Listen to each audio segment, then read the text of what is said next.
ప్రేమించడమే పాపం అనిపిస్తావా ప్రేమ? ప్రేమంటే ఒక శాపం అనుకోనా ప్రేమ?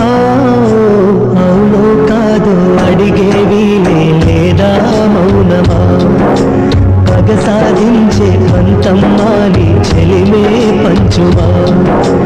ప్రేమించడమే పాపం అనిపిస్తావా ప్రేమ? ప్రేమంటే ఒక శాపం